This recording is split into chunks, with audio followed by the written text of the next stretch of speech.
The judge gave one warning that changed the entire courtroom mood. From plea deals to emotional sentencing moments, this courtroom hearing takes a shocking turn when the judge delivers a brutally honest message about addiction, prison, and survival. What started as a routine case quickly became something much deeper. Watch till the end, because the final words hit hard.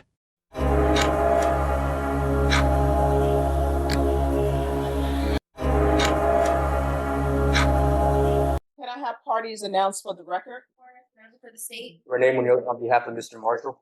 And are you Mr. Marshall? Yes, ma'am. Counsel, have you received all discovery that you reviewed with your client? Yes, Your Honor. The court will find that the state is in compliance with discovery. Are there any applications? No, Your Honor. Mr. Marshall, did you review the true bill of indictment with your attorney? Did you understand it? Yes, ma'am. Counsel, do you waive the reading of the indictment? Yes, Judge. State, are you proceeding on the indictment as presented? No, Your Honor, state is proceeding on the lesser included offense of count 1 and waiving the remainder of that enhancement allegation language on the indictment. No objection, Your Honor. And count 2 is waived also? Yes, Judge. Also no objection.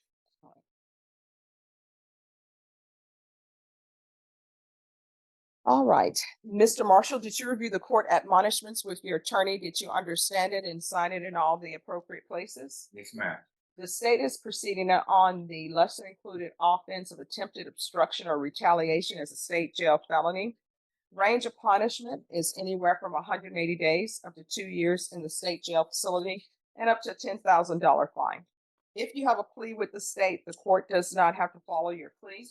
If the court does not follow your plea and gives you more than you bargained for, the fact that you entered a plea will not be used against you, and you will be allowed to withdraw your plea. You have a right to jury trial, a right for you or your attorney to cross-examine and confront any witnesses the state would call, and the right to remain silent. By entering this plea, you're giving up those rights. Did you intend to give up those rights and enter into a plea in this case? No. Counsel, has your client been able to provide any defenses? He has, Your Honor. Do you believe he has a rational as well as a factual understanding of the charges against him? In my opinion, he does. Do you believe he's currently competent and was legally sane at the time of the offense? That is correct, Judge. Sir, has anyone threatened you, coerced you, or placed you in fear to get you to enter this plea? No, ma'am. Anyone promised you anything other than the plea? No, ma'am. Are you satisfied with the way you've been represented? Yes, ma'am. If you're not a U.S. citizen, by entering this plea, you will be deported, denied naturalization, and re-entry. Did you understand? Yes, ma'am. Court will find that defendant has knowingly and voluntarily waived his right to jury trial. Did you review the plea bargain page with your attorney? Did you understand it? Yes, ma'am. According to the plea, the state is proceeding on the lesser included offense. They're asking that your punishment be assessed at 8 months in the state jail facility. There's an $800 fine and no applications. Did you understand that to be your plea? Yes, ma'am. Defense and state? Yes, Judge. Yes, Judge. Did you review the waiver of appeal paragraph with your attorney? Did you understand it and sign it in both places? Yes, ma'am. By signing that, you're waiving your right to appeal. The only items that can be appealed are written pretrial motions that have been filed, heard, and ruled upon by the court. Did you understand? Yes, ma'am. Any such motions? No, Your Honor. Then to the lesser included offense under count 1, how do you plead? Guilty, not guilty, or no contest? No contest. State any evidence. Yes, Your Honor, state offers states exhibit 1 in all attachments. No objection. All right, state, you may be excused. Thank you. Did you review the waiver and stipulations with your attorney? Did you understand it and sign it in all the appropriate places? Yes, ma'am. Again, did you understand you have a right to jury trial, a right for you or your attorney to cross-examine and confront any witnesses the state will call, and the right to remain silent?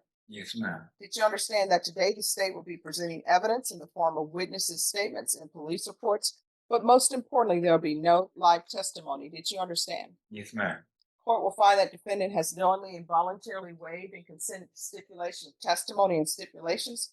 Court will accept into evidence states exhibits 1 and attachments. After reviewing the same, the court will find there is sufficient evidence to find you guilty of a lesser included offense, and the court will find you guilty. Are you proceeding with sentencing? Yes, Your Honor. Anything you wish to say on behalf of your client? We're asking the court to follow the negotiated plea bargain agreement. My client's life has not been without its struggles, but we have identified certain triggers and root causes that has led him back into the criminal justice system. And we're hopeful that after he satisfies his time with the credit that is applied, he'll seek out avenues for help and use those tools to stay out of custody and out of jail. All right. The court is going to sentence you to 8 months in the state jail facility. There's an $800 fine, time and money to run concurrently, give you credit for any time served, and the court will request the therapeutic community. Did you review the document entitled Trial Court Certification of Defendants' Rights to Appeal with your attorney? Did you understand it and sign it? Yes, ma'am. All right, because this is a plea bargain agreement, because I followed your plea bargain agreement, and because you waive your right to appeal, you do not have the court's permission to appeal. Because this is a felony conviction, you're not allowed to own or possess any weapons or ammunition.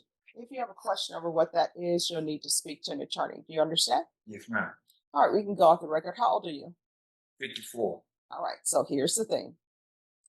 You lived a lot of your life in custody. If you want that to change, you're going to have to make some changes in your life. So when you're released from custody, you need to go to an inpatient treatment facility, because I see that a lot of this is related to intoxication and other things that are happening.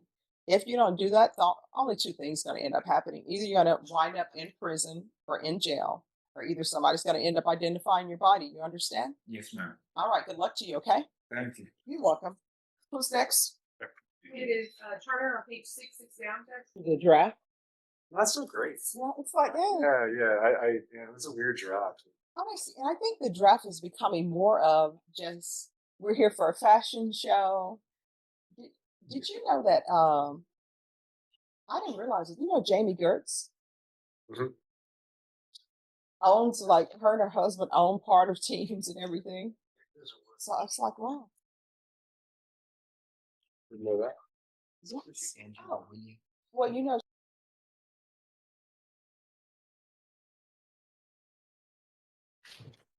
Well, she chose well, right? yeah. Well, no, He actually, chose well. he did, because actually it was her seeing the ability to make deals and then starting these companies. Yeah. All right, court is calling 2024 CR 6058, State versus Lindsay Hernandez. Can I have parties announced? Lauren Espinoza for the state. Roberto Ambrosino for the defense. All right, and are you Ms. Hernandez? Yes, ma'am. All right, did you review the document entitled Motion to Enter Adjudication of Guilty and Revoke Community Supervision with your attorney? Did you understand it? Yes. Are you the same Lindsay Hernandez who's placed on deferred adjudication in 2024 CR 6058 for the offense of unauthorized use of a vehicle on May 22nd, 2025 for a period of 2 years? Is that you? Yes. All right, state. Violated condition number 2, on or about the 18th day of March 2026 in Bexar County, Texas. The defendant, Lindsay Lorraine Hernandez, did then and there submit an invalid sample for drug testing, in that the sample submitted was diluted in violation of condition number 2. How do you plead to that, true or not true? True. Violated condition number 41, on or about the 10th day of April 2026 in Bexar County, Texas. The defendant, Lindsay Lorraine Hernandez, did then and there fail to comply with the rules and regulations of felony drug court, in that she refused DDRF residential treatment as ordered by the court in violation of condition number 41. How do you plead to that, true or not true? State will waive the remaining allegations. Any objection? No objection. Did you understand by pleading true to violations 2 and 41, the court can find it true, grant the motion, find you guilty, sentence you up to 2 years in the state jail facility and up to a $10,000 fine? Yes, ma'am. Knowing that, do you still wish to plead true to violations 2 and 41? Yes. Court will find 2 and 41 true. Is there a proposed agreement? Yes, Judge, the proposed agreement is to grant state's motion, enter an adjudication of guilt, revoke, and sentence to 16 months. That is the agreement, Your Honor. If All the right. court gives her credit for the 92-day inpatient rehab that she completed successfully. Are you asking the court to follow that agreement? Yes, ma'am. Are you waiving your right to appeal? Yes. All right, the court is going to grant the motion, revoke, find you guilty, sentence you to 16 months in the state jail facility, give you credit for any time served, for successful, I'm sorry, state, you may be excused, successful completion of inpatient treatment. There's to be no residing in households with minors, and no unsupervised contact with minors. All right, did you review the document entitled Trial Court Certification of Defendants' Rights to Appeal with your attorney? Did you understand it and sign it? Yes. Because this is a plea bargain agreement, because I followed your plea bargain agreement, and because you waive your right to appeal, you do not have the court's permission to appeal. Okay. Because this is a felony conviction, you're not allowed to own or possess any weapons or ammunition. If you have a question over what that is, you'll need to speak to an attorney. Do you understand? Yes. And I also recommend the therapeutic community. Thank you. All right, we can go off the record. Here's the thing. If you don't change your life, one or two things going to happen. Either you're going to end up in and out of prison, in and out of jail, or either somebody's going to have to identify your body. When you are released, you need to go to someone's inpatient treatment. And what I can tell you about felony drug court, even when people are removed from the program because they didn't successfully complete it, or even when they do successfully complete it, they're always there for you. People in the program, you can come back 10 years later and say, hey, let me tell you what's going on with my life. They will still be there to help you. You understand? Yes, ma'am. All right. Good luck to you, okay? Thank you. You're welcome. Real courtroom moments. Real consequences. Real stories you won't believe happened in front of a judge. If you enjoy intense court hearings, emotional sentencing moments, and true crime breakdowns, hit subscribe now and turn on notifications, because the next case might be even crazier.